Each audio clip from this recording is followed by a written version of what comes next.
Berabad-abad yang lalu, di tanah Sunda yang luas dan subur, berdiri sebuah kerajaan besar bernama Kerajaan Pajajaran. Kerajaan ini berpusat di Pakuan Pajajaran, yang sekarang dikenal sebagai wilayah Bogor di Jawa Barat. Tanahnya hijau, udaranya sejuk, sungai-sungai mengalir jernih dari gunung ke sawah-sawah, dan rakyat hidup damai dalam tatanan adat yang luhur. Sebelum Pajajaran berdiri, ada kerajaan-kerajaan Sunda kuno seperti Tarumanegara dan Sunda Galuh. Namun, seiring berjalannya waktu, dua kerajaan itu bersatu di bawah satu panji, menjadi satu kerajaan besar.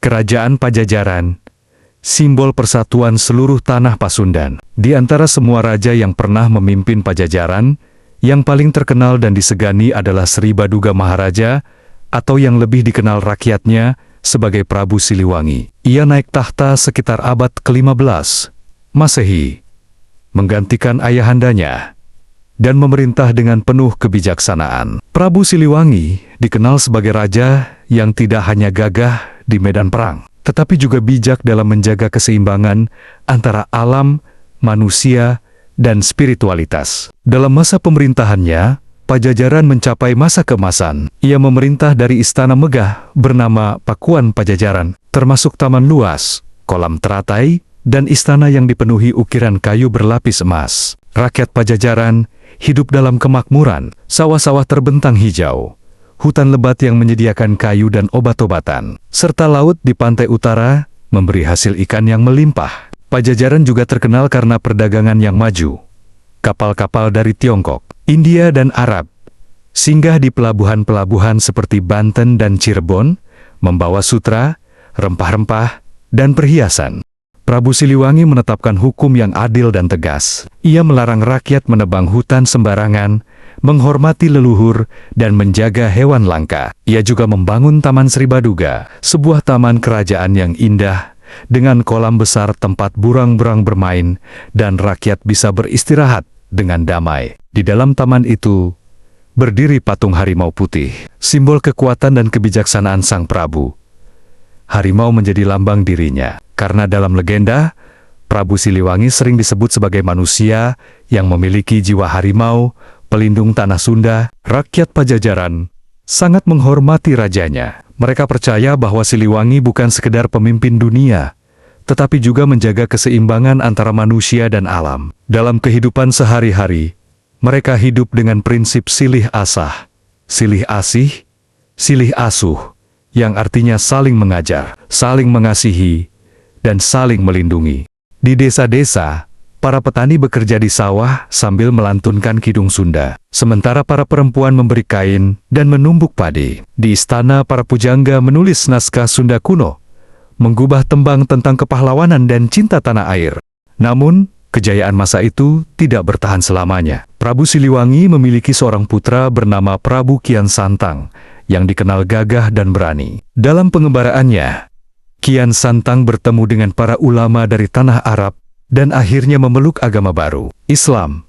Ia kemudian menjadi penyebar agama tersebut di tanah Sunda dan sekitarnya. Suatu hari, Kian Santang kembali ke Pakuan untuk membahas ayahandanya. Ia datang dengan niat baik, ingin mengajak sang Prabu mengikuti jalan barunya. Namun, Prabu Siliwangi adalah pemegang teguh ajaran leluhur Sunda wiwitan, dan ia merasa belum siap meninggalkan keyakinan yang telah dijaganya sejak lahir. Maka terjadilah kejadian yang panjang antara ayah dan anak. Namun keduanya tetap saling menghormati. Kian Santang berlutut dan berkata, "Ampun, Ayahanda, aku tidak datang membawa perang, melainkan membawa cahaya kebenaran." Sang Prabu menatap anaknya dengan mata lembut, namun tegas. "Anakku, cahaya yang kau bawa mungkin terang bagi jalanmu, tapi aku telah memiliki cahayanya sendiri. Kita adalah dua jalan berbeda, menuju kebenaran yang sama." Maka, pertemuan itu berakhir dengan perpisahan yang damai, namun menyayat hati. Kian Santang pergi ke barat, mendirikan kerajaan baru di Banten. Sementara Prabu Siliwangi tetap tinggal di Pakuan, menjaga Pajajaran. Tak lama kemudian, kabar datang bahwa kekuatan Pajajaran mulai melemah. Serangan dari luar datangan, dan pengaruh baru mulai menyebar ke seluruh Nusantara. Prabu Siliwangi merasa bahwa waktunya sebagai penjaga dunia sudah berakhir. Ia memanggil para pengikut setianya, lalu bersama-sama mereka berjalan menuju hutan lebat di daerah Gunung Salak. Dalam perjalanan itu, rakyat yang melihatnya berkata bahwa Prabu Siliwangi perlahan menghilang bersama kabut pagi. Menurut legenda, tubuhnya tidak mati, melainkan moksa, menjadi satu dengan alam. Dikatakan bahwa Prabu Siliwangi berubah menjadi harimau putih raksasa yang menjaga hutan Pajajaran dari roh jahat dan niat buruk manusia.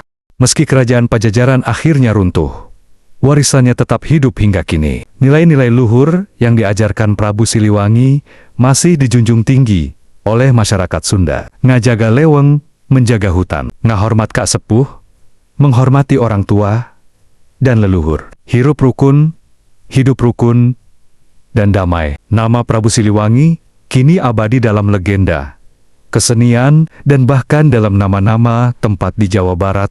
Banyak yang percaya, bila tanah Sunda terancam, roh Prabu Siliwangi akan bangkit melindungi rakyatnya. Dalam bentuk harimau putih yang gagah, muncul dari hutan di waktu senja. Demikianlah kisah tentang Kerajaan Pajajaran. Sebuah kerajaan yang berdiri di atas dasar keadilan, kebijaksanaan, dan cinta terhadap alam. Meski waktu telah menghapus istananya dari muka bumi, roh Pajajaran tetap hidup dalam hati setiap orang Sunda. Dalam bahasa, budaya, dan semangat persaudaraan yang tak lekang oleh zaman. Sunda leungit, Pajajaran lebur. Tapi, Eje, en Sunda moal, sirna. Sunda bisa hilang, Pajajaran bisa runtuh, tetapi nilai-nilai Sunda tak akan pernah hilang.